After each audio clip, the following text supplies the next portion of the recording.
Hello there, good evening, and welcome back to Celtic World Order podcast. As always, I'm Steve O'Matt. It's an absolute pleasure to have you here back on the show as we look back at this afternoon's action, maybe lack of action, but certainly disappointing action as we fell to a 2-1 home defeat to Hearts. They're now top of the league. Hearts, as we well know, they are top of the league. Points, goal difference, but we also have the game in hand. So, yes, we could still be even pegging, but still disappointing nonetheless as of the new manager's first game in charge. Big game, of course, the first of 3 massive games, ended in a disappointing circumstances, to put it very lightly. I think there was a lot of expectation around what was going to be happening today, and we didn't get what we wanted. Now, Paddy will be coming in and joining us as well, and we'll chew through it, and I just want to say, get your thoughts up on it. I'll get straight out of the traps and say I think that there is a lot of overreaction to what we've just seen today, but do you know what? There is still room for criticism. Nobody is perfect, and yes, even though it is his first game, there is still some wee criticisms to put towards the manager, but as we always do, let's talk about it in an adult, responsible and grown-up manner, because it is unfair to go and set the man on fire after one game, is it not? Let us know your thoughts. Paddy will drop in and we'll get on to it. But before we do it, as always, just a wee bit of housekeeping. Thanks to everybody for bearing with us this week. We know it's been a slow week, but the uptake, as always, of new subscribers has been fantastic. So thank you to every single one of you that's been doing that. If you are new to the channel, if you're just joining in today, hit subscribe. We always say it costs you nothing, not a penny to follow this. It just gets more bodies on the screen, more people talking, getting the community growing. All the social media links are below, the TikTok, the X, so on and so forth. Plenty of ways to get involved and hopefully do. And if you do wish to do the members section, you can. As we always say, completely optional. It's a wee donation to the channel. Just helps with the overheads. And there is plenty of you in the room that have been doing that. So thank you very much for joining us. And as you can see, Paddy's in here. Also believe that he is streaming live to our TikTok. So to our TikTokers out there, you may be able to see Paddy's big fizzog, but you can only hear my voice. And maybe that is a good thing. But as always, let's get down to business. Paddy, you're smiling. And you weren't smiling before we came on. But no, just before we dive in about it, mate, talk to me about your feelings off the back of that instant reaction in a few words or so. My instant reaction, mate, was I was embarrassed. I felt like there was a lot of things that the manager got wrong. Like, yes, I understand he's been in charge 3 days, but I feel like there was a lot of things that could have been preventable. Certain things like Hearts. Hearts are the top goal scorers for set pieces. Why didn't we deal with that in a way that, like, is easy enough to do? Do you know what I mean? Like, both their goals were scrappy. The one for the corner's a belter, right? The guy connects with it perfectly. Oh, it's a great header, of course it is. Yes, of course it is. The first goal, obviously, we'll get to it. We'll break it down and stuff, mate. It's fucking schoolboy stuff, man. And that's what got to me. I just thought we didn't have any firepower as well. I thought there was really nothing from it. It gutted me, mate. I was gutted. I was embarrassed. And I still am. It's strong words. Listen, we'll bring them in here. Now, what I want to say is, and I'll bring up a few of these that are saying here, where people are saying, knew it would happen.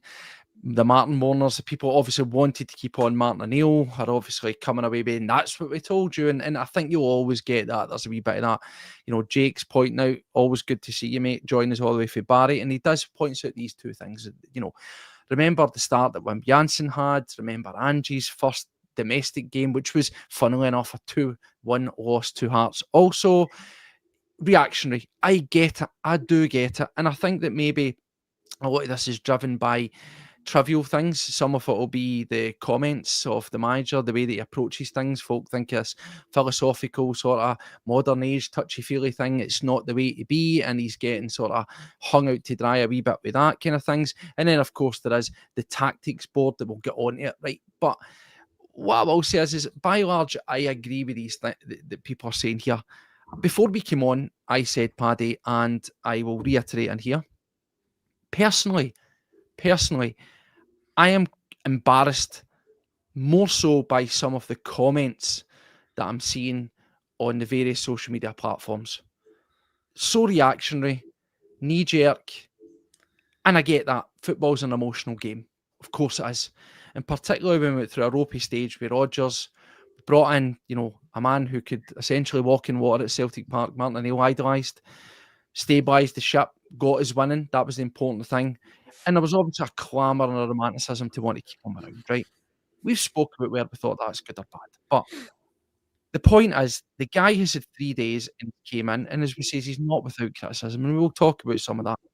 But come on, please, if you go and you look at your social media timelines, if you're any much like me, you see the before match reactions of people, and then you see the after. And Yeah. as if they're completely two different people, Jekyll and Hyde. The lineup gets announced 4-3, here we go. Can't we wait? Finally, we're seeing something different. Nancy ball, bring it on, let's do it. Tony smash him, all that stuff. Half time, work to be done. Full time, he's a dick. He's shite, out his depth. Get him in the bin. Like, honestly, it's embarrassing. Come on, it's embarrassing. You're angry. I'm angry. We're disappointed. But come on, seriously. Is it The thing is, easy? Is it really that easy to write a guy off after one game because it didn't go the way you wanted? the thing is, Steve, like we says, when you come into a job like Celtic, you're expected to win every single week. And I don't think this manager has that understanding. I don't think he knows yet quite what it means to be the manager of a team like Celtic. The stuff when he's coming out and his comments afterwards, and oh yeah, but we had lots of possession and we had lots of the ball in their final third and we just didn't have that. Birthday card pish. That's what that is, mate. It is. And as much as I hate saying it, it's fuck, that's what it is, man. I don't give a fuck if you've got 100% possession. You need to score goals. It's as simple as that. If you don't put the ball in the back of the net, if you've not got strikers capable of putting the ball in the back of the net, then ditch them. So I mean, play 6 midfielders, 7 midfielders if you have to, because one of them will put it in the back of the net. Diza Maida today was pish. Benji Neagland today was pish. Kasper Schmeichel's pish. Trusty, pish. Do you know what I mean? The list is on, mate. And playing 3 left-footed centre halves for me was just a fucking no-go straight away. As soon as I seen that, have you got the team lineup there, Steve-O? Aye, I mean, we'll bring it up, we'll talk through it. Now, obviously, I think that we normally say we'll break down the performances. I think it's a bit more a generalised conversation, mate, about what could have went better rather than anything else, because I didn't really think that there was a fantastic game, being totally honest with you. But yes, I do have the lineup here, and there we go, the lineup as it was. Now, obviously, as we said, look, the big elephant in the room, the 3 at the back that we were looking for, but it's 3 left-footed players, right? Mate, we spoke about being so left-sided heavy before when it was just the 2 centre-half pairings. But listen, I can understand it. And you saw how that worked, particularly with the likes of Trusty, where if you've got a naturally right-sided player, he gets it on the right foot, he's able to sort of penetrate, push through to the right-hand side, fire it out to the wingers, but because he's natural on his left, he was dragging it in, he was finding himself coming in field more often than not, and you instantly lost any width down that side. He has, pitch it, part of the pitch. So I can see the problems there with it. Yang, Taneki, Engels, Maeda, Hatate, throws everything at it. I'll be honest, I looked at it, and would it have been if I was going to go for a 3, a 3 at the back, would I have made some of the changes? Would have brought Taneki in? Probably not. I probably wouldn't have done that, to be honest with you. Yang, of course, I would have kept on. We discussed this, but I would have probably slightly changed it about a wee bit more than that. Let me ask you a question, Steve, all right? You coming in as a new Celtic manager, right? This is the formation that you play, 3-5-2 or 3-4-3 or whatever it is, right? That's the formation that you're used to playing. You have watched this team previously on the run-up to your joining, and they're winning. They're doing well. They're getting good performances. They've beat Feyenoord away from home in the Europa League. They're playing good football. You come in there. Do you go with the tried and tested formation that they're playing at the minute because that's what they've been used to, or do you change it to what you deserve or what you think the team should be playing? Well, I suppose this will always be the question. Arrogance. Well, they'll say it's either arrogance, it's confidence, or it's wanting to and put your mark onto something. There has to be a middle ground. I sat here and I spoke about it. We sort of preview last night, and he said there wouldn't be wholesale change. There'd be nuances to what Celtic do. So based on that alone, I expected there to be basically the same team, or as near as close to the same team as we've played, where the fundamentals were basically the same. Because let's be honest, right? I don't know about you, but see, except there being 3 at the back, the fundamentals about Celtic were doing were pretty much the same, mate. They were. Aye. And the nuances, if I can kind of say that I could find, if any, in the game where I felt that we were doing some, early on, some decent one-touch stuff where there was wee triangles and we were moving it. Instead of guys carrying the ball, it was passing. Pass, finding the next guy, so on and so forth, and sort of good wee one-touch passages, playing early release balls and stuff. So that might well have been the nuance that was there. But I probably think that also could have been done within the confines of what we already had before, mate. Aye. The thing is, mate, you come in there, see if he starts, like we said there, he starts with 3 defenders, right? 3 left-footed centre-halves. We know we're short in that area. We know that we don't have what's on the bench. But we've got a right-back sitting there, Tony Ralston. We've got Kieran Tierney as a left-back. Play the 4-3-3, play the 4-4-2, play whatever formation you want, but just have your guys in there. It needs to start with the defence, mate. And that's, as soon as I seen that, my head went down. I thought, what's going to happen here? They're just going to highlight Trusty. They're going to put Braga on him. Well, he actually it was an obvious thing that they stated during the commentary, which was he was the one Celtic player, certainly defensively, to midfield, that had pretty much the most touches. Why? Because they knew that he was going to essentially be the weak link if there was one. So they were happy for him to have the ball, step off a wee bit and sort of say, right, basically either come at us and lose the ball, or come at us and make a crap pass and lose the ball. So, yeah, we saw that there. But look, let's talk a wee bit about the start, because, again, as embarrassing as it is, but we were good for 25 minutes, cup, get in the trophy cabinet. They did start all right. And if you were watching that early on, first 15, 20 minutes, you kind of thought, it's only a matter of time before one goes into the net here. And if it goes into the net, then Hearts could be in trouble. That's certainly the vibes that I got early on. That's how I was feeling about it, mate. Aye, listen, there was a lot of chances, but none of them really looked like going in, to be fair. Like, how many times, other than the shots kind of near the end when Hatate hits the bar, and I think it was Engels headers the ball straight to the keeper, other than them, I don't feel like there was a clear-cut chance for Celtic. And like Daizen Maeda cleaned through so many times and took too many touches. I really don't know what was happening in that final third.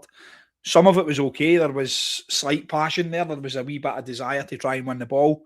But Callum McGregor was showing a bit of passion to drive forward and stuff. But again, mate, there wasn't really anything in front of him. There didn't seem to be that cutting edge.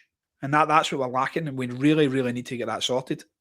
Yeah, I think for me, the biggest takeaway, and a lot of people are saying this here, right? Of course, it will go down to the manager, right? Of course, it will.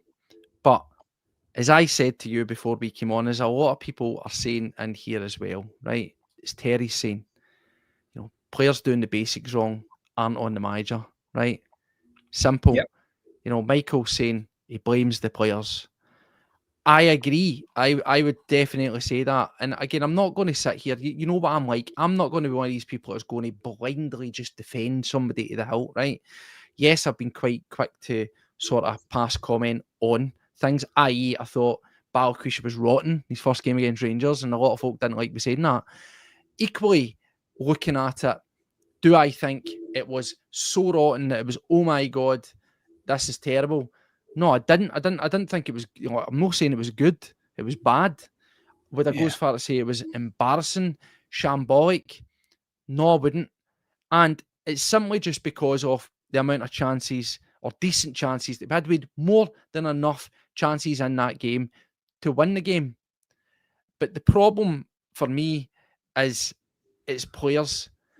A manager can set you up in a system, train, drill you within an inch of your life. You're ready. Everything's prepared. It's all in place. You've got to go out and deliver the goods, right? Wilfried Nancys didn't make Maeda take too many touches and squaff shots. Wilfried Nancys didn't make Benjamin Negrin look like a bang average player that's never played football in his life before. Wilfried Nancys didn't make Tanecki, as always, run about a lot and not actually provide anything. Of course, we can then argue what can he control, where he can change the system, of course. bring guys off. But at the end of the day, the players have let us down. And maybe when you look at the fact of 2 substitutions and what was still left on the bench, you could maybe argue that the manager lets himself down in that respect as well. But no, for me, I just think that I didn't think it was that bad. Now, of course, this is what we're going to get, Paddy. And I'm sure there'll be some in the comments will be, guys are dud. That's why we should have kept on Martin O'Neill. Blah, blah, blah, blah. Right? Now, for right or for wrong, I've said that I don't think that keeping Martin O'Neill on was the best solution. I said we needed to try and move forward and we needed to make progress, and we couldn't allow a run of results, and we couldn't run a run of results combined with a lot of nostalgia and sort of bleary-eyedness to stand in the way of appointing a proper full-time manager. I don't mean a proper manager because Martin O'Neill isn't. Of course he is. I mean a proper manager that's going to be there for the long run. Because I did ask the question, I says, we get to January and you've got a temp manager at the end of the year, how can they make informed decisions on signing policy based on going forward?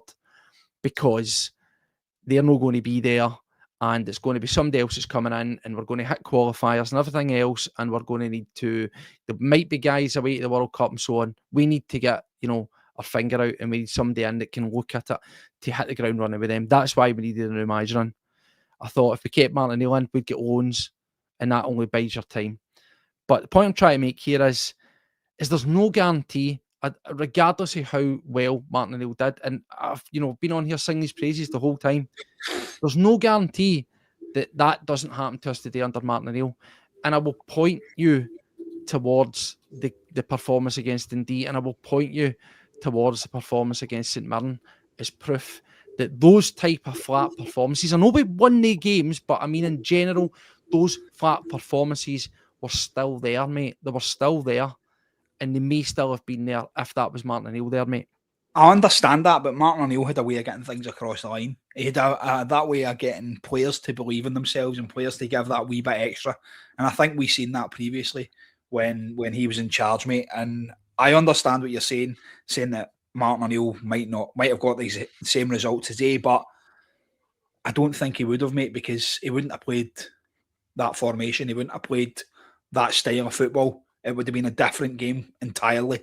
And I feel like it would have went a little bit better than what it did today. As I said, after that game, mate, I was embarrassed. I still am. I'm still quite embarrassed about the result, about how it went, and just the whole kind of event, the whole surrounding event and stuff like that. And I'm sitting there with a wee Sabutio set or whatever he was playing with, mate. That to me is just... I hate it, mate. If that was the Rangers manager, I would be sitting here slagging him. Listen, we would, and you know me, I'll always be honest with you. I'm just trying to look at this logically, and not allow the annoyance and the anger, if you will, at the result to fog my judgment, right? And I get it, and I'm seeing the comments. Didn't you fucking listen to him? Didn't you? I did listen to him. Yeah. Did you see the board? It's a fucking disgrace. Come on, right? We were complaining about the laptop. We were complaining about the iPads, and now some of us were complaining about the wee notebook for Brendan Rodgers. And now we're complaining about a guy with a tactics board. Yeah. No harm with these all, but these wee details are the least of your fucking worries, by the way. Oh, it is. Right? And listen, you look at the bench, Steve. The bench was that's the benchmark to flog a setup, a coaching setup, then I don't know what to say. Would we have had a field day, but probably we would, right? But I say this again, and I said this to you before we came on. Is it for me? Is my cup of tea? Is it how I would do things? No, it's not. It isn't, right? But see if you look at Amarin, he done it. He was seen in a game. I think they get beat in it, mind you, as well. Right. And he had to be tactics board and field day online. Oh, ha ha ha! Look at that! It's just hilarious, right? Who knows? That what I think it brings anything. I don't see how that brings anything to the party. But if that's the way that you've done it and that's the way that you run with it, then whatever, cool. The same with the iPad, the same with the laptop. It's all this modern age stuff, and that's what they do. Is it a bit MLS-y? Is it a bit American footballish? It is. But I'm not going to batter the guy over the head with that because we get beat today and use that as something to jump on to say that you don't have a clue what you're doing about it because you're using a tactics board. They could have at least got him some wee green guys to move about instead of blue and red. Do you know what I mean? Like that party, mate. And listen, see if he's sitting there with an iPad, brilliant. Like that's for me acceptable. But sitting playing with, I've seen the Connect Four thing kicking about. I've seen the Cluedo game kicking about when he's sitting playing Cluedo and stuff. And it's like, for me, it's just bringing on banter that we don't need at this moment in time. See if he's fucking about with that and he goes out there and wins that game 3-0, 4-0, mate. Brilliant. Legend. Nobody mentions it. Do you know what I mean? But he's sitting there playing about with that wee thing, telling Gavin Strachan. Mate, see if Celtic were to go on a tear.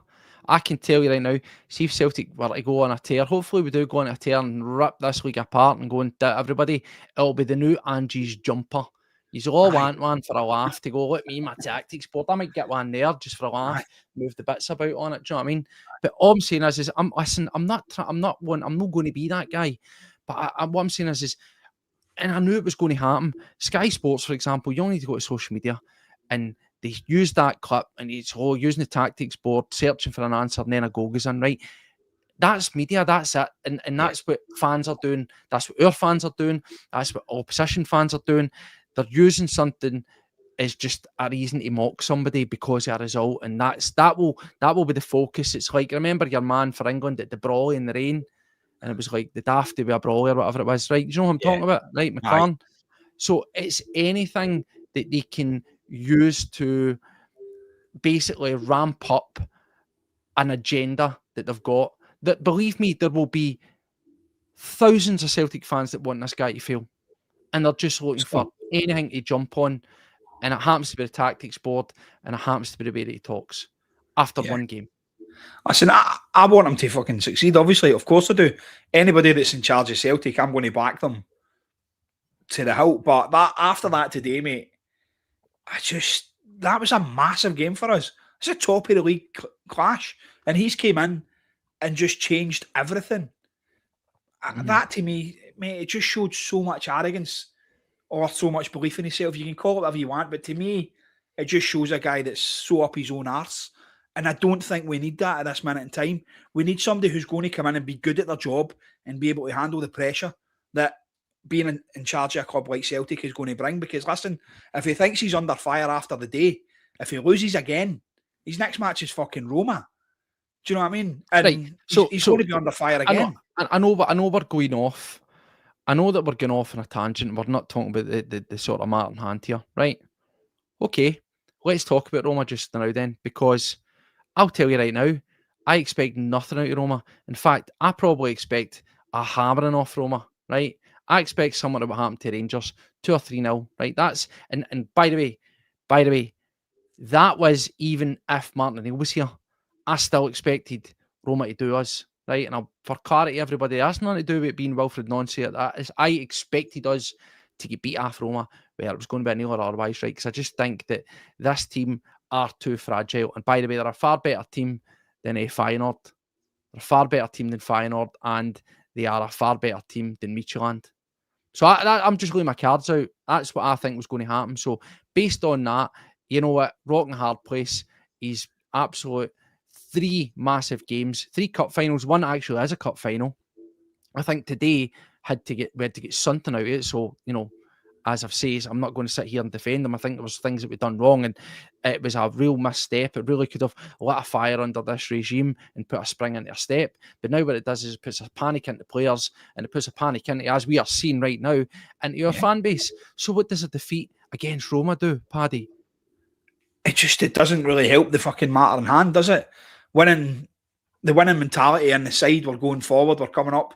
Like you spoke about before, Steve, we're getting these last minute winners against St Mirren and against Dundee and whatever. You're scoring these goals because you've got that winning mentality. If you're going into a game and you don't have that feeling, you don't have that wee bit to give, then for me, it just it starts off on the back foot. It doesn't. Listen, I understand what you're saying going into the game against Roma, and you're kind of going in not expecting anything, but it's at Celtic Park. I expect to beat anybody at Celtic Park, especially Hearts. Do you know what I mean? But coming up against teams like Roma, you go, right, do you know what? We might not beat them, we maybe get a draw. Going into it now, mate, I'm quite happy to walk away with 3-0 now, because I think that's how it's going to look. I really do. And then going in against St Mirren in the cup final next week as well. Wow, mate, I don't know where we're going to get this confidence from. I don't know where it's going to. If this guy can install it in 2 weeks, 3 weeks, then brilliant. But I don't know where it's going to come from, mate. And it's a fucking hard watch. It's going to be a tough few months for Celtic. It really is. Well, like, let's move on, and I can get the feeling. Nobody's liking the tactics board. Like, the tactics board is virgin for embarrassing to connect 40 battleships. And I'll be honest with you, there's been some pretty good quality AI generated humour around the tactics board. And I expected that. As I say, we would have listened. We would have been all over that if it was anybody else. But what I will say is, and I'll repeat again, I'm not getting hung up on it. I genuinely don't care. I really don't care how they go about it if they end up getting results. Exactly. That's all I'm going to say about it. Because as we did for ages, we slaughtered Stratton's laptop, and then people just kind of forgot about it because we were winning. Just was a weird thing that we've done. And I have Neil Lennon sitting outside Celtic Park right now, waiting for the call up. He's ready to go in. Well, we shall see. But back to the action or lack thereof, and a lot of people are making some really, really valid points there. The chances that were missed, particularly, I'd say, you look at Dyson. And here's another thing. I know that we're talking about tactics board and figures and numbers and performances, not right, but just for the reference, right? This is Data Boys put this up. I found it quite interesting. So I was like, I'll bring that up, right? So on the right-hand side, you will see the performance and the defeat to Hearts when we get beat at Tynecastle. And then on the left, you'll see today. Now, of course, the result is still the same. It is a defeat, but it does paint that picture, particularly when we look at the expected goals, and people say, what the fuck's an expected goal? Yeah, score you don't. But the point is, the chances created in the action and the difference that we're doing, right? And that is the difference there. That's literally where I am putting it down to, as I said, players not doing their job, players not finishing their dinner. And that for me it's fine margins, and it is unfortunately something that a manager cannot influence. He can't make those guys put the ball in the net when they're staring at the goalkeeper's eyeballs and they're in the position, Paddy. Is that fair to say? If we bring it back to a bit of reality, yes, it was flat, yes, it was crap, but take one, even two of the chances at the key points, the game probably does pan out a completely different way. And we're not even having this conversation. It does, mate. And like you had put into the chat as well about, was it Yang pinging some balls about at some points as well. And there was some decent passages of play, but it was the final third that there was fuck all. I would say if you to pick a part of that game where the players were actually okay, the midfield were decent. Do you know what I mean? Give or take a couple of the guys. Defensively, I thought we were shit. And offensively, I thought we were shit. But holding the ball, possession of the ball, and kind of doing things with it, we were all right. So there was slight things in there. I'm not going to say there was absolutely fuck all from the game, but there was parts of it that were all right. And I'm not going to get excited about it because I still think that we need to have the finished article. We need to have Dyson Maeda putting the balls away. Last year, he finishes both of them easy. See what you said about the passing there, right? Jake makes a point here, and I put in the chat talking about it. I thought that in the early stages when we were kind of, when we obviously weren't behind, but when we were sort of on the front foot and we looked like we were, going to eventually breach them nice and early, I thought early on the start was decent. The passing was pretty decent early on. As I said, there was a lot of kind of one-touch, two-touch stuff, but it was a lot quicker, a lot zippier. Guys like Yang, I thought, were releasing the ball nice and early and putting some decent balls through. Not necessarily always successful. But then as the game wore on, as we conceded, as we started to run into a bit of trouble, that's when, as Jake's saying there, the passing did deteriorate, and it notably deteriorated. I don't know if the one thing that we've often said about Celtic is throughout the course of this season, particularly when it was Rodgers, was when we concede and we, go behind, we often look shell-shocked, and there's a period where we look absolutely rocked and out of sorts, and the cam's removed, and we hurry things, and we lose the ball, we crap, shitty passes out of play to the opposition, to no man's land, and nobody's reading the pass. That kicked into the game here and all, Paddy, I noticed throughout. Yeah. Listen, mate, it was just one of the games where I felt like every single time we went forward, we didn't seem like we were going to make a difference. I watched it, and I'm sitting there and I'm just going, this is just going to be one of the games. It's either going to be nothing each, or we're going to get scudded. And there was a few positives. I thought Tanecki was very, very poor again. I just thought he's so predictable. He's so just in and out of the game. He doesn't really do much for me. I thought Kieran Tierney was okay going forward, but again, shite at the back. I think for me, sorry, jump in. I think for me, probably Kieran Tierney's one of the few, not just forget the goal, but one of the few that I thought got a wee bit of pass marks. And that's a low bar. Kieran wasn't at fault for any of the goals because he wasn't there. He wasn't near them. Let's jump in then, Paddy. Listen, look, let's jump in. Let's talk about the goals, right? Because we often talk about the performances. There's not. It just blended into one very, very quickly for me. Yeah. We've mentioned the missed chances, right? Honking. Maeda. Honking. Right? Unacceptable. But let's talk about the goals that we lost, right? Yeah. Because the manager says that he thought defensively we were all right, and I would laugh, particularly when I look at that first one. Now, we had in the chat, and we says Engels essentially plays a guy onside because he doesn't get himself back in. But I think it's unfair to hang that completely on Arne Engels, right? He should get back, right? But it is what it is. When that ball goes in, mate, it's like, I don't know, under nines football, right? It's embarrassing. I think it's Trusty coming together with McGregor. For whatever reason, McGregor tries to get a foot on it and out-muscle the guy when he's stretching for it, which is stupid. Somebody should just be shouting mine and putting a big fat foot through that and launching it. How many times have I said that's what we need? A horrendous goal, mate. A horrendous goal. What we need is an old-school defender. Like I say, I've said that so many times on here. A centre-half is just going to boot the ball to fuck. And it's something that we don't do. We try and play out for the back. We try and do all of this other shite. But listen, when that ball comes in, Steve, yes, Arne Engels is playing the guy onside. But when the ball goes into the box, Kasper Schmeichels is looking across at the fucking linesman. Scales is looking across at the linesman. Trusty, I don't know what the fuck he's doing. And like you say, Callum McGregor's trying to give the boy a wee cuddle. I mean, for me, you need to be attacking the ball. I will criticise that. Everybody, it's a complete clusterfuck. But for me, why Callum McGregor tries to take control of the situation and shrug the guy and take a touch is fucking, it's just mental. Stupidity. You play to the whistle. For me, they were looking for the offside straight away. Even when you see when the ball was in, Kasper and whoever else it was turns and they kind of look to the linesman, flag, do you know what I mean? Like, it was like, nah, pal. Do you know what I mean? Play to the whistle. You've just got to keep going at that moment in time. You can't be waiting on decisions like this. And that's what it was. For me, you nailed it in the head, Steve, with schoolboy stuff. It was very, very poor. And then obviously I highlighted as well how dangerous Hearts are from set pieces. They're the highest scorers in the league for set pieces. And you need to be able to fucking deal with that. You really, really do. Yeah, definitely. The first goal's a shocker. The second one comes at a horrible time. Because I'll say that he went to the tactics board, son was going to be changing.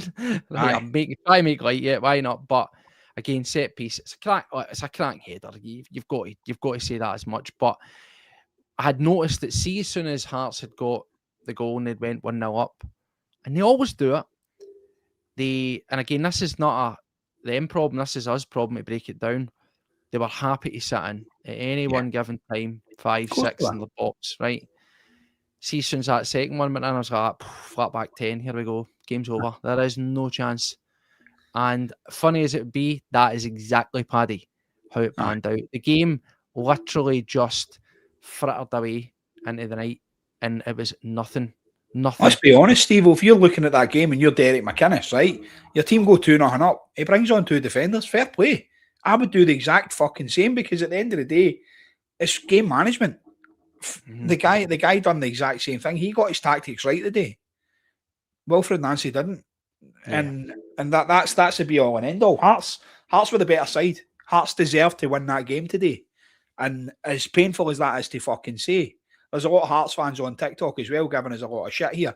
But listen, they deserve to win the game at the end of the day. Claudio Braga, he's the one that's waiting on that ball to score it. And then the corner that they score from as well, belter of a goal. That is. See, on reflection, Paddy, I sat here last night and I spoke about the Hearts results, right? And I says how I didn't see them dropping such a healthy lead so rapidly over the course of 5 games, right? And all the evidence getting into today would have pointed to the fact that they wouldn't have had that in them. They wouldn't have had it, regardless if it was Martin O'Neill, Wilfried Nancys, even if it was, dare I say it, Brendan Rodgers, just with the way they had been playing, I didn't foresee that going down today. Yeah. Are we too easy to play against? Well, and folk will say, I know I'm talking about one game in isolation, but again, I'm using a wee bit of the Dundee game and a wee bit of the St Mirren game. Is that wee quick fire turnaround that we got under Martin O'Neill just started to level out? Where yes, we ground through those games, but you saw a lot of similarities in those other games I've mentioned there in the day as well. Whereas it says on the actual tagline, new era, same problems. It's the personnel, Paddy. It's the quality and the consistency of them delivering whatever quality they possess that seems to be the biggest problem that we've got, no matter who the manager is. I know, mate, but I mean, how can Martin O'Neill get a tune out of this team, but no one else can? Do you know what I mean? And that for me, it's, you need to be able to motivate players. You need to be able to get them to do their job. Yes, they're professional footballers. You can bring the argument every single day that these guys should be able to go out there and do a job, and people say the flag should fall with the players. It's not the manager's fault and things like that. The manager picks that team based on what he sees in training, based on what he thinks is going to be the best going forward for his team. And I think he got it wrong. I think that's what's happened here. I think if he goes with the tried and tested formation that was working for Martin O'Neill and Sean Maloney, then I think we get a different result today. I do. Does he change it for Roma? Does he learn anything out today? He's already showed his arrogance. For me, he's already came in and said, well, I'm playing my way. That's it. He's already came in and went, we now play 3-4-3 or 3-5-2 or whatever the formation was supposed to be. I don't quite know because none of the players were in position at any points in time. Do you know what I mean? You could stand and watch that. Well, no wonder he was moving the tactics board about, mate, because there wasn't a player in fucking position. Well, looking at it then, Paddy, obviously to a man, you take your pick who didn't perform. Looking at Roma then, let's just look at Roma again and look at based on what we saw today.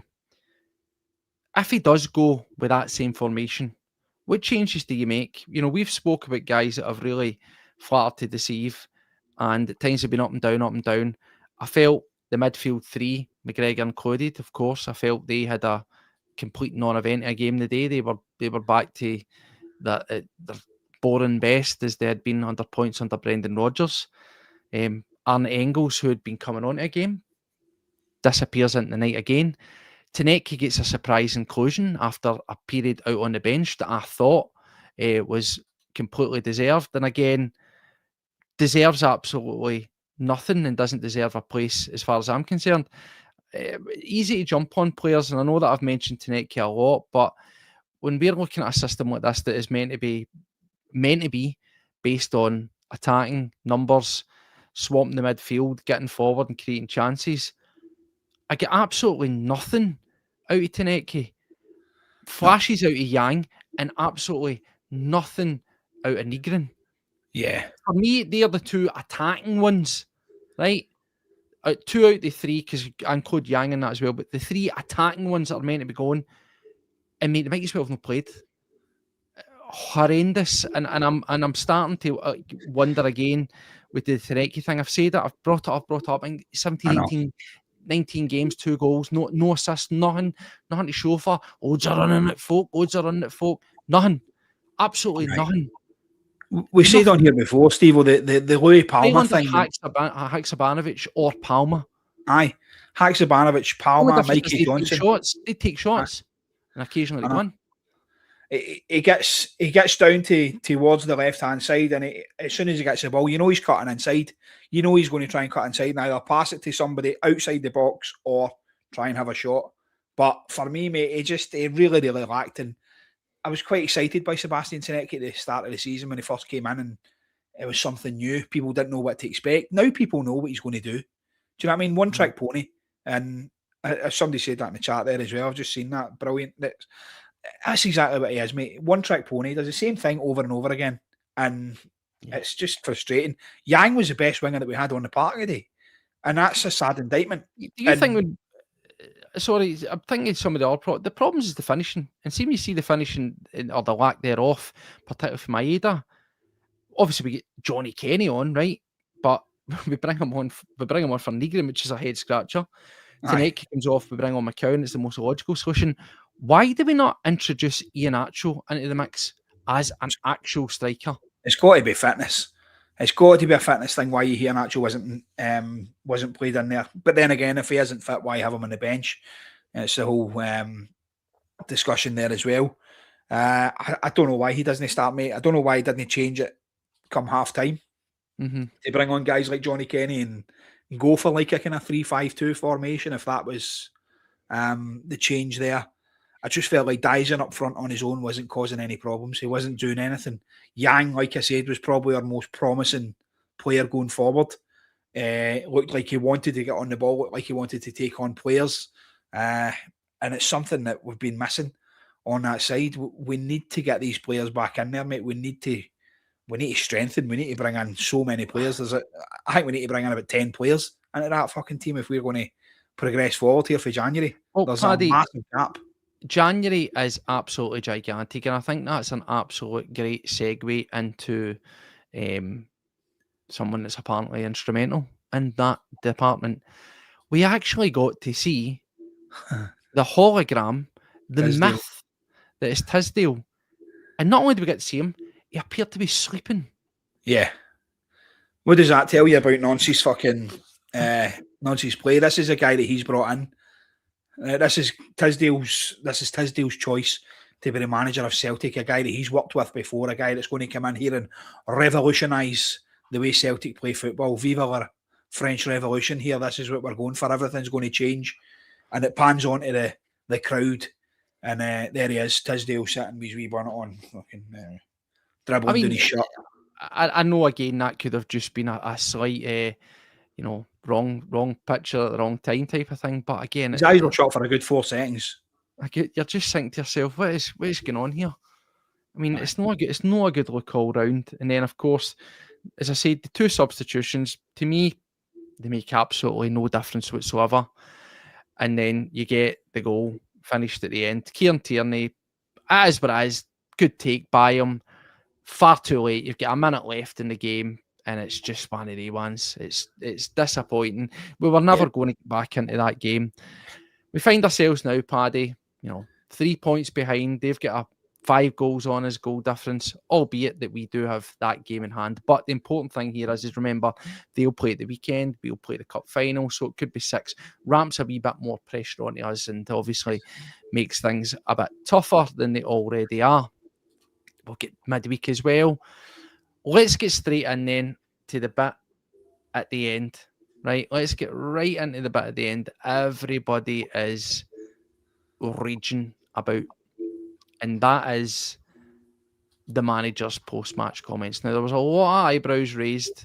Steve was pointing to it directly here. I'm not about winning or losing, but having a good performance, right? So, birthday card also said that when he came in and folk jumped all over it, right?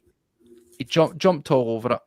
What I will say is, and I think it will be removed for here, is that he then goes on and says, I want to win.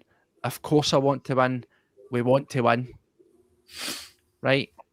So, is this a clearly for me, it's a lost in translation thing where I think people are jumping onto the bit that they want because it suits. You then don't say, I want to win, of course I want to win, right? If you don't want to win and if it doesn't matter. I think the message, marrying it off, is that I want a good performance. Of course I want to win, but getting the right performance is the most important thing. And what I mean by that is I think he's saying when the performances are there, the results are there naturally. That's what I think he's trying to say, and just badly says it. That's what I think his intention is to say it's about getting what we've done on the training pitch onto the pitch and making it happen. And if that happens, we will win. Of course, I want to win. Now, some folk will turn around and prefer the win at any cost mantra, and I totally get that. But again, I once again come back to it, and folk will say, sounds like, come on, sounds like Russell Martin, sounds like so-and-so, sounds like so-and-so, right? Yeah. But what I will say is and folk might not like me saying this, but this is an observation. And again, come back to the tactics board and the iPad and all that crap, right?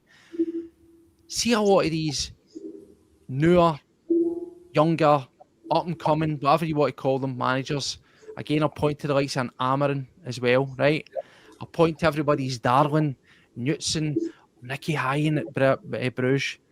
These are the kind of things these guys say and all, by the way. Yeah. That's just what the modern manager seems to say. The philosophical outlook on it. The days of Sean Dyche and Allardyce just win no matter what. I don't care how it comes. Never really gets vocalised that much, to be honest with you. So I'm not, once again, going to hang him with that. I think that's unfair. What I will say is, you better start realising that winning is the first point of anything as a Celtic manager. And also bear that in mind when you're talking, because folk will jump on it. Fans, press, anybody will be looking for something to absolutely take a shot at you, mate, and that'll be one of the one things.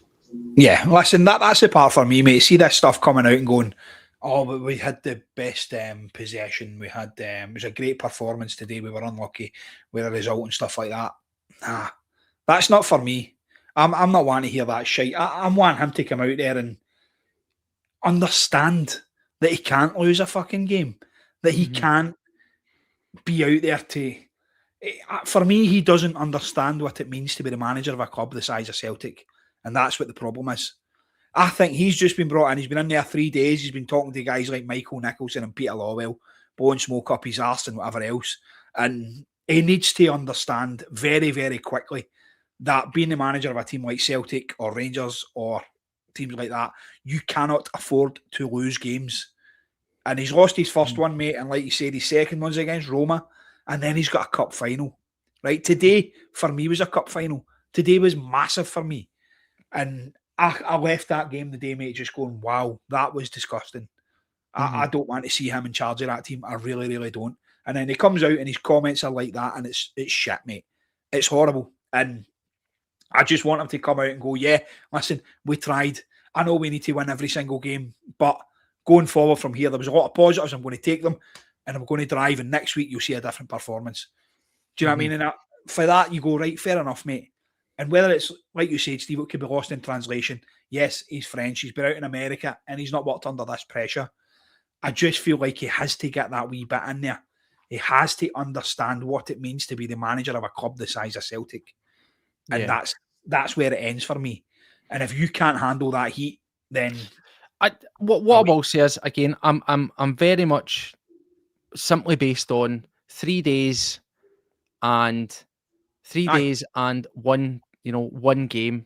I simply am not going to draw conclusions on a guy straight away. I'm not going to be knee jerk. I'm not going to be reactionary. We have lived through this movie a couple of times, unfortunately. With managers who have went on to be successful. Wim Janssen, Ange Postecoglou. There's two straight away, right? And again, even within reason, I know that the competition level wasn't there and it's maybe a bad comparison, but even a Ronnie Dyler, right? We still eventually got the job done, right? So we've kind of lived through this movie a wee bit. So I'm not going to hold that against the guy. I really aren't. I do think that I spoke about his initial interviews, and yes, they were sort of birthday care day and generic, and it didn't really give you any insight. And I said I would be more interested what to say today after the result, win, lose or draw. Be more interested to hear what he says midweek in the build-up after he's had time to evaluate what's been put in front of him with a view looking at Roma, and then what he says after that game, and what he says ahead of a cup final, and I will then start to build a judgment based on him. And if it does become a recurring movie and it's the same stuff, and it does start to come a bit Duggs and Caravani, then do you know what? I'll sit here and call it out. But at this moment in time, I'm just going to say it is what it is. I'm not going to get hung up on small things like comments here and there. One thing I will say that I did think was quite poor, though, and people have mentioned it, was that at the end, he appeared to just go straight up the tunnel Yes. and didn't re-emerge and sort of clap and all that kind of stuff. So I would say that's quite poor. I would say that that's definitely poor show, particularly when he spoke about connection with the club and connection with the sort of way that the fans are and all that kind of stuff. I thought that would have been the bare minimum that he could have done, whether he's angry, frustrated or whatever. You just come out and face the music, particularly after the ovation that he got when he came out. I think he at least owed that to the fans that turned up and get absolutely fucking soaked and watched Tripe in the end, mate. Yeah. At the end of the day, mate, listen, he's come in there and like you said, this is his first game in charge of Celtic. And he didn't even fucking stay out there. Yes, he was upset with the result. Of course, we all were. We were all upset with the result. Let's be honest with that. But he didn't even walk around. He didn't acknowledge any of the fans in that stadium. He just walked straight up a tunnel, which again made me come to the assumption that he is an arrogant fucker, to be fair. And he showed that arrogance by coming in and changing the formation right away. And he showed that arrogance again by walking up the tunnel. And that, for me, obviously, there's a lot of people saying, give him a chance, give him a chance, give him a chance. That's strike two, mate. One more thing he's got for me, and he's only after game one. Yeah. That, to me, it costs nothing, mate, to just go around and go, listen, guys, I'm sorry. We fucked up there. That was on me, blah, blah, blah. You look to the Rangers guy, this Danny Rowe. Remember his first game? Yeah. What did he do? Straight over to the fans at an away game in Europe, and he stood there and he spoke to their fans. That was a touch of class, mate. That today for Nancys, shit. And I don't want to see that. If you're the manager of a club like Celtic, you carry that club on your shoulders and you carry it with the utmost respect and you treat fans with the respect that they deserve. We paid our money to go in there today and we sat, like you said, Steve, in the pissing rain and watched absolute fucking dross. Yeah. And he does that. That's arrogant. That's just shit, mate, for me. Do you know what I mean? I think it's poor. And we need to see how it goes. So it says, we're going to another huge game on Thursday against Roma. And folk are asking, Paddy, folk are saying to be right Thursday off. I don't think you ever write a game off. You should never write a game off. But with Thursday and Sunday, yes, do you prioritise one over the other? Mate, I want the trophy. So you prioritise Sunday, of course you do. But I don't think he will. I don't think he has the audacity, the mentality to do that. I think he's very up his own hoop. I think he'll go out there and he'll play the same formation again. He'll try the same thing and go for a different result. Brendan Rodgers type kind of person. I don't expect to get anything from Roma anymore. If you'd asked me this last week, I'd have said, yeah, I expect to maybe get a draw out of it. I expect something. We're playing them at Celtic Park. We can beat anybody at Celtic Park. I've been there. I've seen us beat AC Milan, Barcelona, Juventus. I've been to many, many games there, mate, and seen amazing results. Do I expect anything from Roma? No, I don't. I expect Roma to come in and absolutely melt us. I'd be happy to walk away with a 3-0 right now. The game against St Mirren at Hampden, I'm not even confident about that, mate. After that performance today, well, I don't know where I am with it, mate. I do think it's important that I bring this up here. I do think this is important because it is a cliche, but chances and taking chances change games, right? And off those chances, good chances, if we score at least 2 of those, I think personally, just from the early signs, and again, I know it's based on just theory, what I think, but I do believe that if 1, 2 of those chances go in, confidence is pumping. The good stuff that we saw, the 1-touch, 2-touch football, it ramps up. They play with confidence. they stroll through it, and as Kieran's saying there, that some of the naysayers in the chat, the naysayers online are sitting and saying a completely different thing. And that is how fickle football fandom is, right?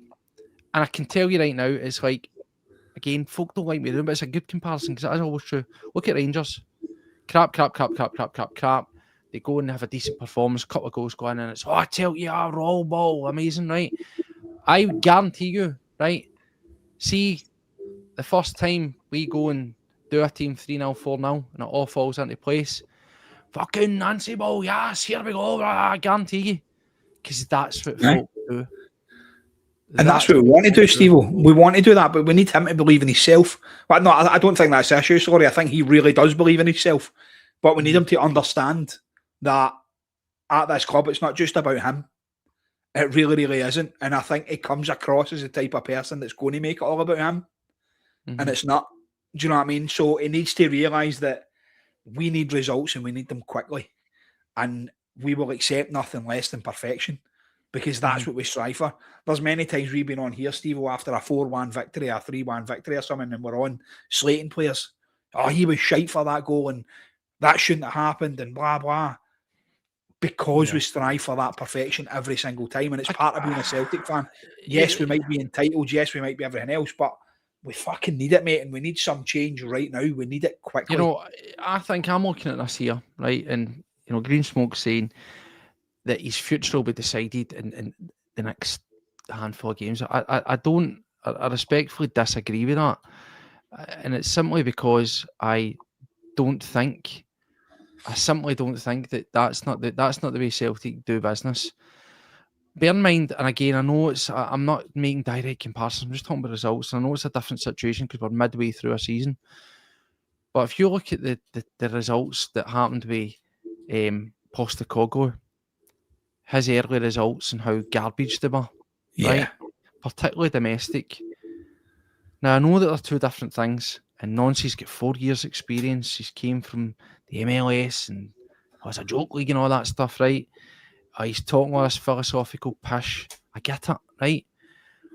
But I ask you right now, what did we do as a fan base, Paddy, when the unfashionable Ange Postecoglou came in, who, let's be honest, a lot of our fans saying, who the fuck's this joker? Where's he came from? Clown. Ange Postecoglou, who? Right? That's what a lot were saying. There was obviously people that were, as with Nancys, give the guy a chance, look at what he's done. Let him, get. But I ask you the question, Paddy, what did we do as a fan base with Ange Postecoglou? What did we do? We trusted him because he came across a hell of a lot better than what Wilfried Nancys has. Part of the answer is correct, but the underlying answer I'm looking for is we put an arm around them and supported them. That's what we did, right? Because I'll be honest with you, I listened to Ange Postecoglou and I'm no going back and changing anything. I thought he talked a lot of pish, right? See all this, I was watching football with my dad and all that, right? I'm not interested, right? Jacking all the crap in the exact same way that Brendan Rodgers would spin your yarn with a better suntan and better teeth, right? My point is, it wasn't for me. I thought he was, at times, clips were good, and then I just thought, I actually don't like listening to this guy. He's boring, he's arrogant, he's cheeky, right? That wasn't my thing. However, as my manager at the club, I, along with many others, put my arm around him and embraced him and wanted him to succeed, despite the fact that we were getting beat and we were in a horrendous position. And that is what we need right now. The last thing that we need is sniping and writing a guy off for one thing, for one game. All right, yes, I do concede. Not going out to the fans is piss poor, right? But by the way, he looks at a guy with the sounds it he will be looking at social media, he will be looking at the papers, he will be looking at the reports, right?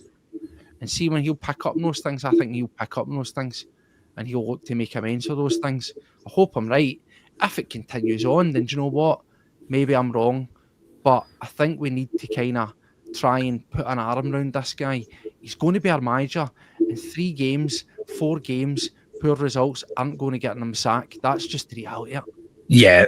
How many games does he get? If he loses the next 5 games, Steve, is that curtains for him? I think the reality of it is, Paddy, is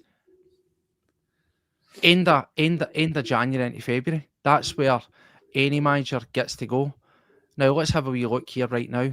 So we have Roma, then we've got St Mirren, Dundee United away, Aberdeen at home, Livingston away, right?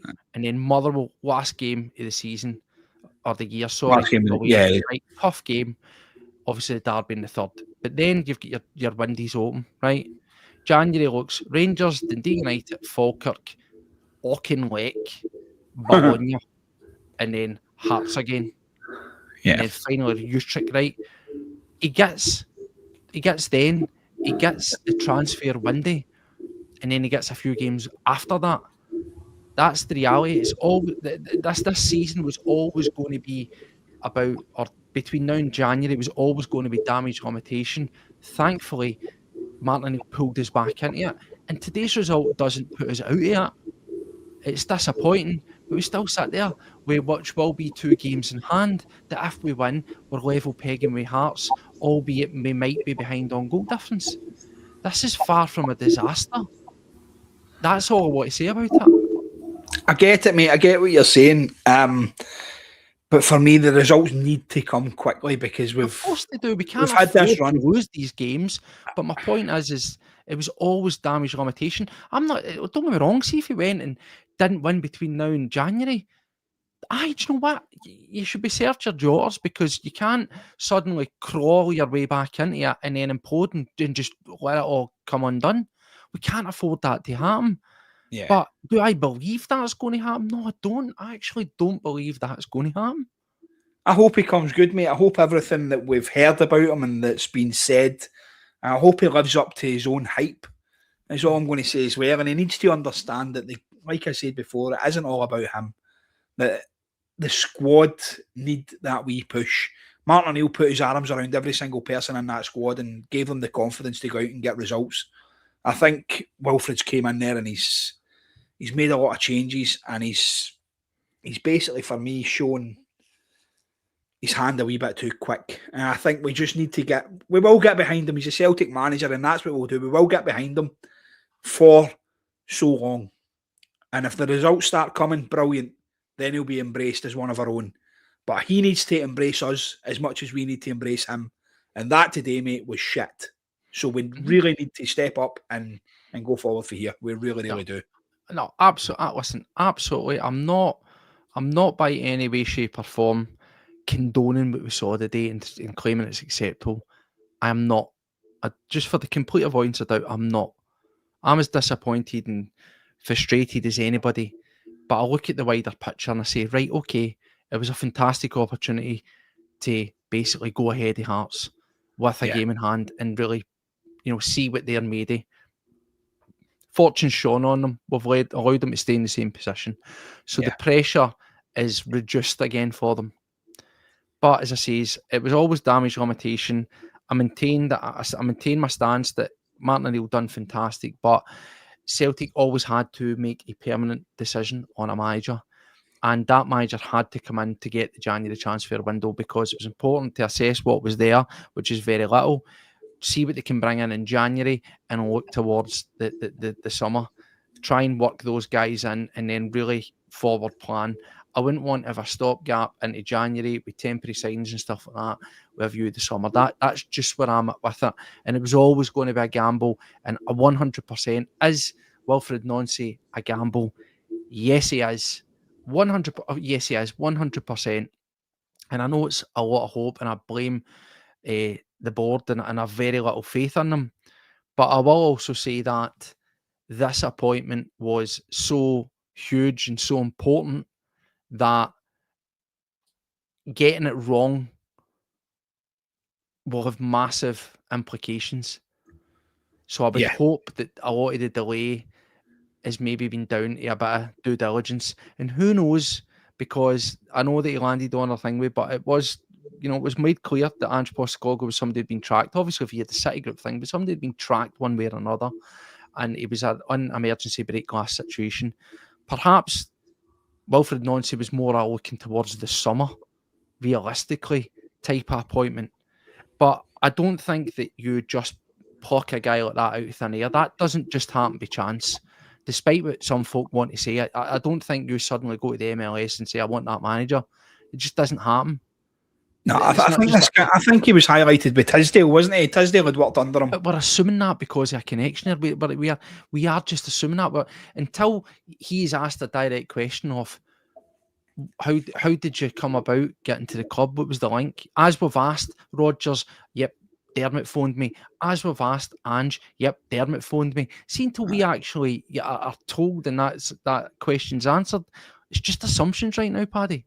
Well, that's a question that fan media would like to ask him. But unfortunately, fan media has been banned from going to Celtic Park. So until we are allowed back in, I'm afraid that's a question that is going to have to be held back at the minute.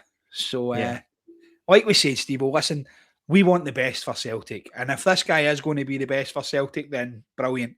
We'll get behind him if the results start coming. But he really needs to get the finger out now. He really, really, really needs to push. And I'm not optimistic for Roma. But Sunday, I'll be honest, an absolute must, mate. Listen, not to piss on the party. I have no expectations, zero for Roma. But again, I say it once more. I said the same non-existent expectations, even if Martin O'Neill was still here. That's just where I was at with it. But yes, coming back to assessing this manager and having an opinion on him, learn quick, because I think there'll be further harsh lessons, unfortunately, to be learned against Roma. And you had better take them into the game on Sunday, because if you think Hearts were stuffy today, organised, bedded in when they got a lead, well, you know, if you watch St Mirren, mate, because that's exactly what you're going to get there. And I think they'll look at what they've seen today and think, you know what, we can replicate that. Yeah, of course we can, mate. Of course we can. Sorry, I got a wee shock there. Somebody's just sent like a big gift on TikTok. I really appreciate that. Thank you. Aye, mate. Listen, it really is it a tactics board? It might be a tactics board. I might buy a tactics board with the money raised from it. I might do that. I'm going to buy one. Honestly, I'm going to buy one. I'm going to magnetise it onto. You're going to get wee green guys though instead of the blue and red. I'll get wee green guys. Yes, I'll get wee green guys. I'll get one. I'm going to add it to my backdrop. I'm going to magnetise it onto there. Oh man, don't please. I'm backing the tactics board just to be different, just to be facetious. Just to be facetious. Yes. Check that out for a word for a Sunday night, Steve. Oh, fucking hell. Some say it was tic-tac-toe. I actually thought it was a travel drafts. Aye. There was loads of things, mate. The Connect 4 one I got was quite good. Obviously, I've got quite a lot of friends that work with Rangers fans and Hearts fans, obviously. And they've been sending me stuff through. And listen, it's all a good laugh at the time. Fair play to Hearts, sitting top of the league. Come Sunday, they could be 6 points ahead. But we'll have 2 games to catch up on that. Who are they playing at the weekend? Pass, mate. I worry about us. I don't really give a fuck about anybody else. But I want to know because I'm interested. Because you know what? They play Falkirk. Somebody's saying away. They play Falkirk away, and do you know what? I wouldn't be surprised based on the way that Falkirk are playing if Falkirk take a draw or beat them. There you go. Yeah. My mate's wee boy, Ryan Harty, plays for Falkirk, by the way. He's playing for the under-19s. Please follow him. He is on TikTok. Cracking wee player. He will be the next big thing. Trust me. Well, you heard it here first. But anyway, listen, Paddy, we've went on for well over an hour. We say disappointing. Not very much to take away for the game. No. I think there should be more takeaways for the manager. He seemed to think that the performance weren't too bad. As we've said, you will quickly learn that wasn't good. And the viewpoint of the fans is really the one that you need to be going at. Do I think he'll change it for Roma? No, I don't. No. I would maybe like to see him maybe change the personnel at least. But but can he change the personnel, Steve? What do you do? Like defensively wise, who do we have? Well, we don't have anyone else in there. Well, I'm talking more about the idea of not playing, for example, to Netgear, Nigrim for the start. Like, it's just right. So then you play Yang and Balikwisha. Maeda. No, you play Maeda and you use an actual striker up front. That's what you do. So you play Yang and Maeda and then have Kenny up front. Or you play, if you can even get a bit of time out of him, you play an actual. I don't know, but my point is you shift it around. You shift it about. I hope you're right, mate. And listen, I think we will see changes. And he did try and change the formation a few times, which I will say is a breath of fresh air because we haven't seen it under Brendan. Obviously, Brendan Rodgers was very of the mindset that what he done was fucking the right way, and that was it. He wasn't changing it. We've seen substitutions in the 66th minute. That was just how Brendan Rodgers worked it. We've seen a change under Martin O'Neill and Sean Maloney, and now we're seeing another change. So I'd like to see changes during the games and things like that, and everything else, and it's all good going forward, mate. So we'll get behind them just now, and we'll wait and see how it goes. Absolutely. Well, we will be back. Jake's asking us, is there going to be more rumour ones? Yes, there is. There's some of them that are planned. I've got a few folk to just chase up that I need to get on to do it. And I believe that there's going to be a reversal of roles where Paddy's going to get the power. He's going to talk to me about it. So you'll get to hear some of my moans. Spoiler alert, magnetised tactics boards are no on my list, right? Get them in a bin. But if I want an easy layup, I might just throw one in because I know Paddy will give me a win for that. There you go. Fucking right, Steve. We just need to mention it's in the bin, mate. I'll put it in already. Definitely. No worries. Well, anyway, listen, thanks. There was like about 250s live there at any one point. I know that there were some infiltrators that get in there. And look, it is what it is. We see it on other pods. Hey, I know that I even see it that some of our fans jump onto their pods when it's no way the way that it went for them. But that's the nature of the beast. We try to get rid of them as best as we can. Obviously, there's two of us here. We do try our best to eradicate those nonsense comments there. But thanks to every single one of you for joining us once again. It's not the end to the weekend we want, but again, to be a wee bit like our manager and be a wee bit philosophical about it, it's not the end of the world. It's no ideal, but it's no a deal breaker. We are 3 points behind. We have a game in hand. It is what it is.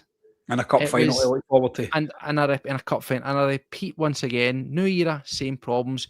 What are those problems? It is a lack of quality. Yes, Martin O'Neill found a way to get us to win games, but equally some of the performances weren't great that there.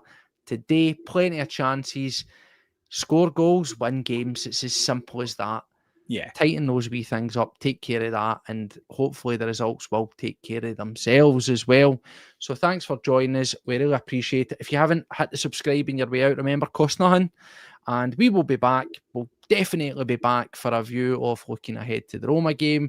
We'll see if we can fire in one of those Room 101s for a wee bit of light sort of comic relief. And then, of course, we will talk about the Roma result, no matter how it comes about. And then, of course, we're right into a cup final at the weekend. So plenty to keep your eyes on. So until the next time, take care of yourself and Paddy boy. As always, guys, thank you very much for your support and hail, hail.